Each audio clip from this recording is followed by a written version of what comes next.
Hey everybody, welcome into another edition of Make Every Second Count Live with me, the award-winning international Make Every Second Count speaker. Now, we're here every Tuesday night, 7 p.m. Eastern Time. I know we're running a little late tonight, and I'm sorry about that, but I would like to say hi to Nicole, hi to my dad, hi to Colleen, and hi to, well, I'm not going to attempt that name. So I thank you guys all for watching, and I ask you if you would please share this video out, invite people to watch this video, post it in as many groups as you can, because this is going to be a story that can definitely help you, help other people, and it can even save a life. So on this show, we're here to help you guys. So we ask you if you would ask as many questions as you have, and I will get them answered for you and everything like that. All right. Well, I am excited to introduce Lois Wagner. Hi, Jeff. Hi, everybody. And where exactly are you from? I'm in Johannesburg, South Africa, and it's Wow. 2 a.m. in the morning.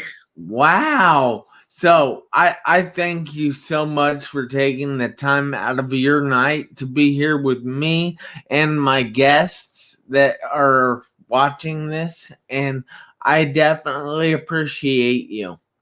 So if you would like to tell everybody a little bit about yourself, who you are, and why you do what you do, I'll let you go ahead and do that. And while you're doing that, I'm going to pull it up on my phone so I can welcome people in that are watching. Great. Thank you. Okay, so what I do comes from what has happened to me in my life. So what I do is I help people move from victim to survivor to thriver and beyond to freedom after they've faced some life adversity or challenge or trauma. And I do that because I have faced quite a lot of trauma in my life. So I've got a lot of tips and a lot of nuggets and a lot of ideas on how one can overcome adversities, mostly adversities and challenges that have been imposed on you by other people. Or by other situations or incidents. And what I do is I teach resilience and grit and a growth mindset and forgiveness. My big one is forgiveness. I like to say, Lois, your friend for forgiveness. That is awesome. So at this time, I'm going to ask you about your trauma that you have been through, because we like to try and help other people as much as I can. So I would appreciate it if you could tell them and explain to them a little bit of your trauma. Okay, well, I'll speak of the one big trauma. There's been other big traumas, financial traumas and emotional traumas, but the big physical trauma was I was brutally attacked and raped and left for dead. Wow. So, so that was obviously a life-changing event for me. It happened many years ago now. It was a stranger broke in. I was working late one night in my own. I had a printing business in partnership, and somebody broke in late at night where I was working, and attacked me and stole my goodies in my car and rode away. Man, that is tough. So how exactly what are you still suffering from that trauma? I know traumas can hold on for long periods of time. Are you suffering from post-traumatic stress or anything like that? No, and it's because I've dealt with it. I've gone on a journey of healing, and it's so important that people understand that there is a journey and there is light at the end of a very dark tunnel. So for me, it took 14 years to come out of that tunnel. Um, but I do believe people can do it a lot quicker than 14 years if they just understand the process and the potential solutions for them. Awesome. So I have to ask, can you explain your process a little bit? So if other people had been dealing with a similar situation or even something different, completely different, they could use your system to get over and deal with what they're going through. And I think it's very important that people understand that everybody's journey is different. And so there's no one size fits all. And to also know that there are hundreds of different therapies and modalities, and you've got to find the one that suits you. We, I tried a number of different solutions. There's the conventional therapists, there's medical support, and then there's all what we call the woo-woo kind of treatments, the energy healing and the body-mind connection. And there's so many different things, and you've just got to go out there and be a little bit courageous and try different things until you find the right one for you. And to know that your journey is your own. No two journeys are alike, and very importantly, to know that you're not alone. There are people, there's support groups, there is somebody out there who will assist you. So that's just as an overview that there are many roads on this journey, and you've got to find the one that suits you. And also to know that the journey is not a straight linear journey. It goes up and down and round and about, and you think you're better, and then something triggers you and you go back down again. So that is very important, that you understand that it's not an easy ride or not necessarily an easy ride. For some people, it's easier than others. Yes. So how exactly can people find what the correct path for them is? And is it just by trial and error, or is it is there a system that they can use to figure out what's going to help them? Yeah, I've got a model that I take people through, and but it is a bit of trial and error because your journey is so unique. So when you've gone through the trauma, whatever it is, through the incident, whether it's something as atrocious as mine or an accident, whatever the issue is, you have emotions, and it's important that we deal with the emotions. So you're angry, you're depressed, you're full of hatred, either for the other person or for yourself, for making that mistake, for driving too fast, for working late. In my case, I fought the attacker, and I didn't know how to fight. And if I'd known how to fight, so there was a lot of self-blame, if only I'd known how to fight, so you've got all these emotions, and the first thing to do is to acknowledge it. You've got to separate the incident from the emotions, acknowledge the emotions, and feel the emotions. You're angry. It's fine to be angry. It's natural to be angry or sad or depressed or whatever it is. It's a natural emotion, and it's so important that you start there and you say, okay, I'm angry. I'm filled with hate. And then I've got a process where you rate that on a scale, and you get very, how does it smell? What does it taste like? How does it sound like? What does it look like? And then you rate it on a scale of 10. So, for example, when I was raped, it obviously was a 10. I lost the business. My partner betrayed me, and we went bankrupt. it was about a 10.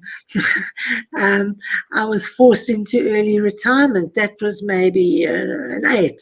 So you rate it depending on what happened.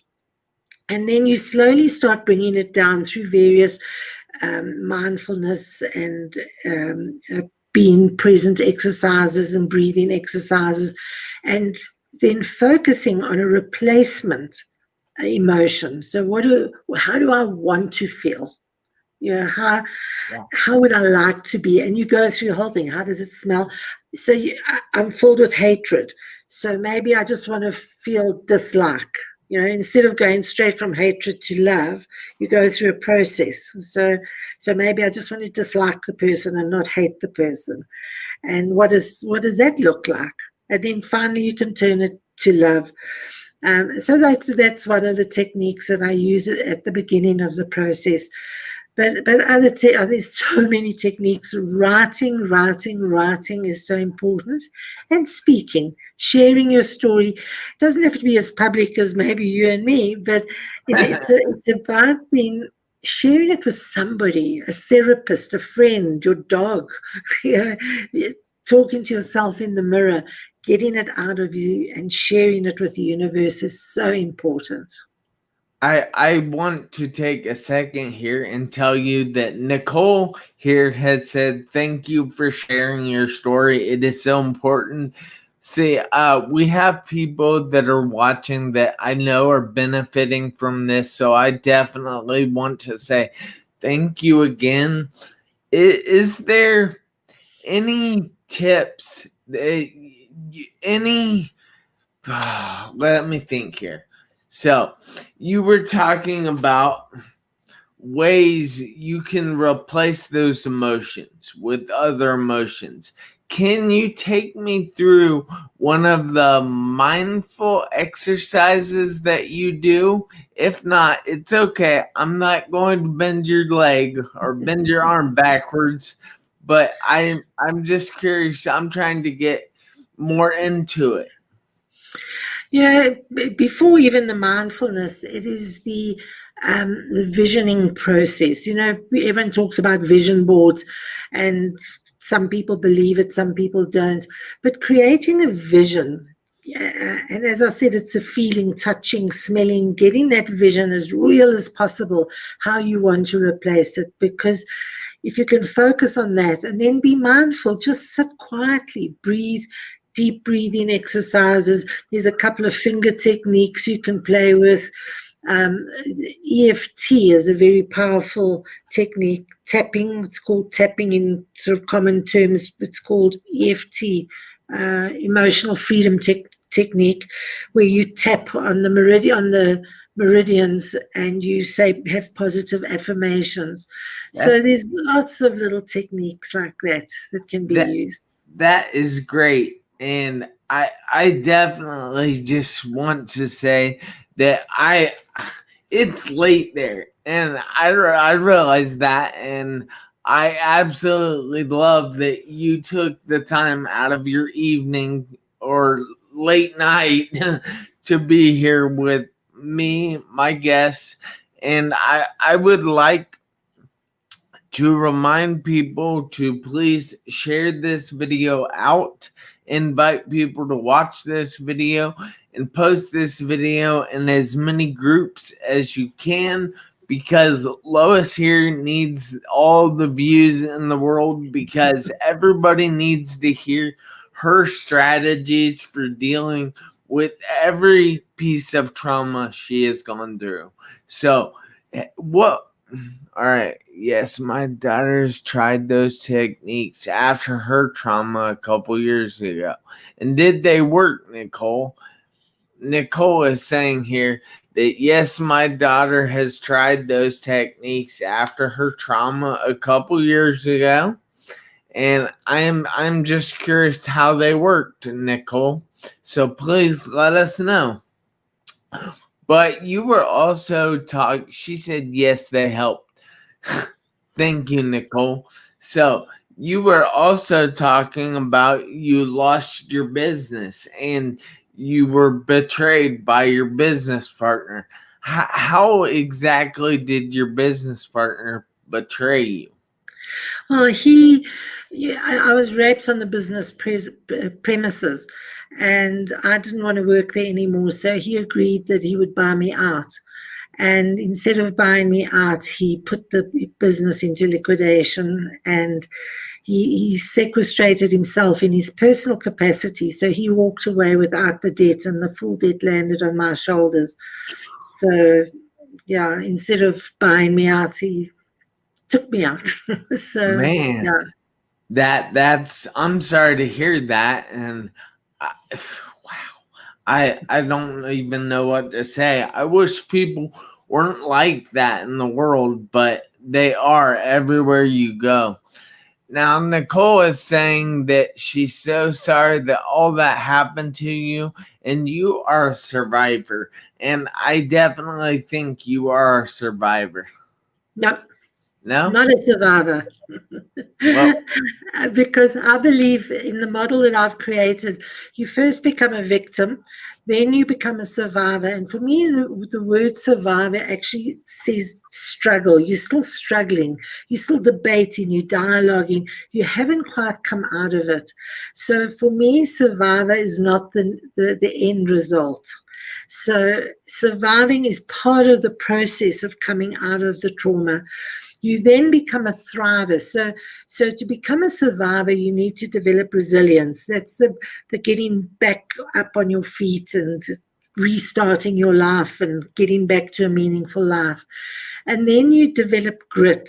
And grit is future focus, where you start looking towards a better future.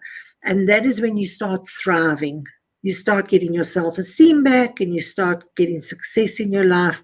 So you become a thriver. And then there's still another step, and that's my big step. And that's what gave me full freedom. And that is forgiveness. To be able to forgive yourself for whatever you did to be in that place at that time, and to forgive the perpetrator for whatever they did. And by doing that, you actually achieve complete freedom. wow. That is amazing. And I happen to know that hanging on to all that hatred, hanging on to all that just bad malice or whatever is detrimental to yourself. And I want to give you props for learning how to get to the step where you're thriving, and you also have forgiven, because forgiveness gives us so much. You think it's for the other person, but it's really not. Forgiveness is more for us, so our heart isn't filled with black. Absolutely. When you've been through some bad experience, you filled with that emotion, whatever that emotion is. The other person's probably moved on and forgotten all about it, and you hanging on to it. So you bound to that situation or to that person. And all forgiveness does, it actually breaks free. It breaks you free from that. It literally breaks that bond. And it's amazing. The man who raped me was given a 25-year prison Oh, sentence. so he did get caught. And I went to the prison, and I forgave him in the prison 14 years later. Wow, that's really big of you. How exactly did you get to the point where you could tell him, "Look, I'm not mad at you. I forgive you. I understand." It again, yes, as I said, you go from victim to survivor to thriver. When you're in the victim and survivor mode, it's impossible to forgive, because you're still filled with all the negative emotions. So if you can forgive at that phase, I really admire you. But you really need to start progressing out of that negative phase to get to the forgiveness phase. And as I say, it took me 14 years, and it happened almost by mistake.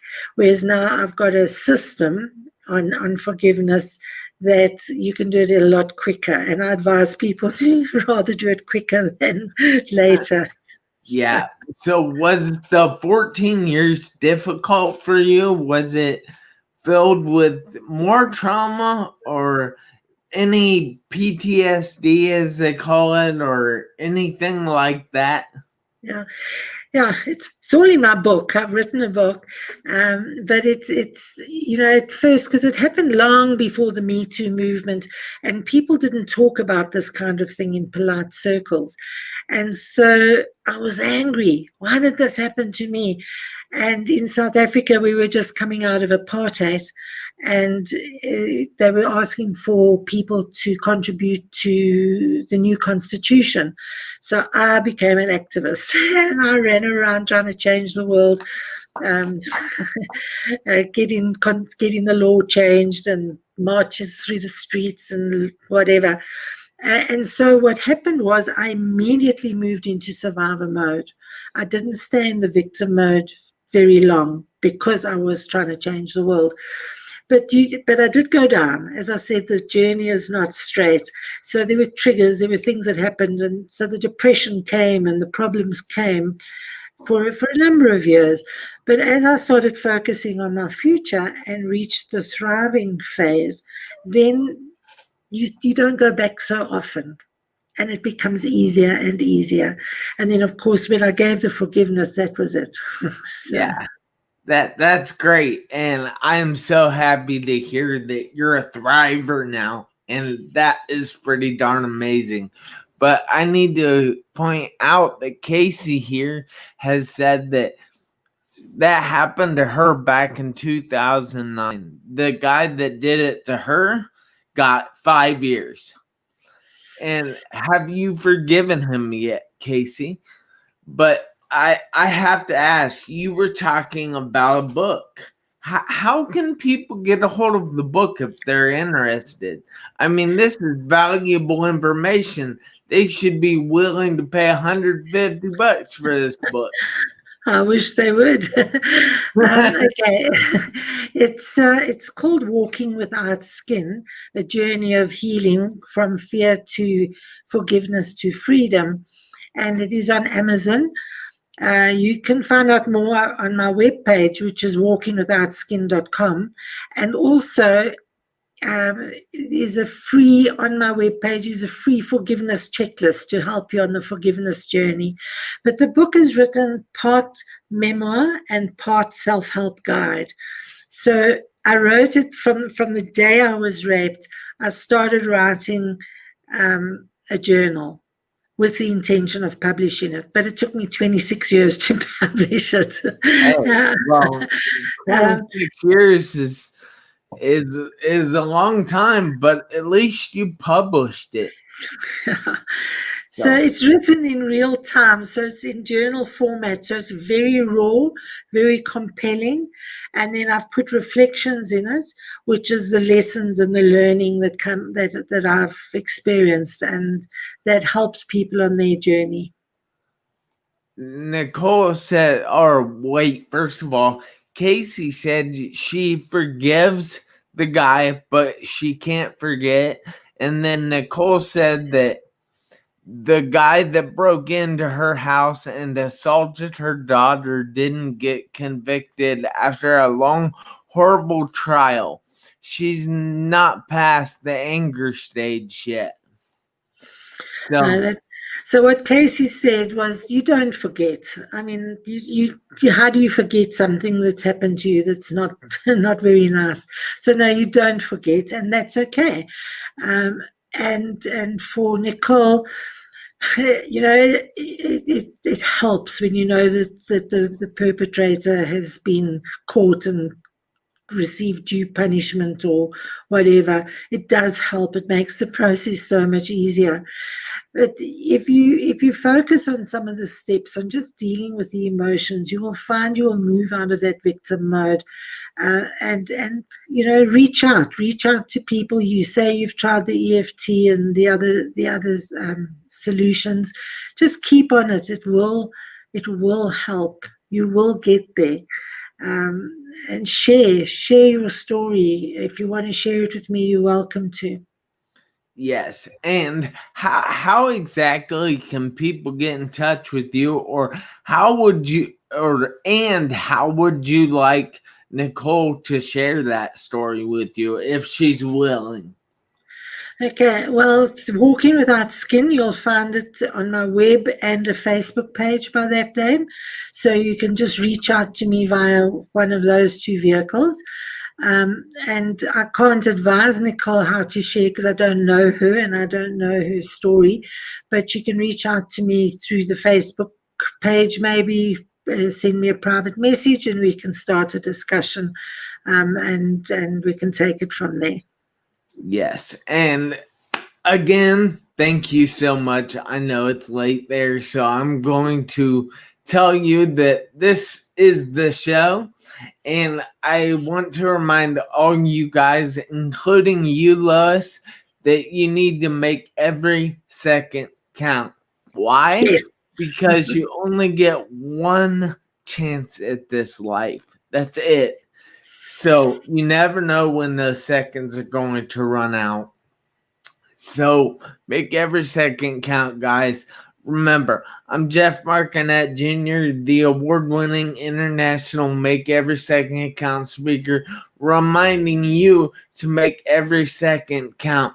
And if you're having trouble doing that or you're confused by that statement, check this out. So, I actually have this book here. It's called Make Every Second Count, a 1,500-hour journal, and it was actually designed for children or students 11 through 19 years of age, but it'll work for anyone. Anyone that is dealing with anything such as Lois's problems, I understand those are really hard, and I don't know how I would take that, but my book is there to help, and her book is there to help, and she is there to help, and I am here to help. In fact, I'm here every Tuesday night, 7 p.m. Eastern Time, where I try to have another guest, a powerful guest just like Lois, and we try to help you get from where you are to where you want to be. So again, guys, thank you so much, and I hope you have a great evening. Thanks again, Lois. Thank you, Jeff, and thank you for having this platform. It's most useful for very many people. Thank you.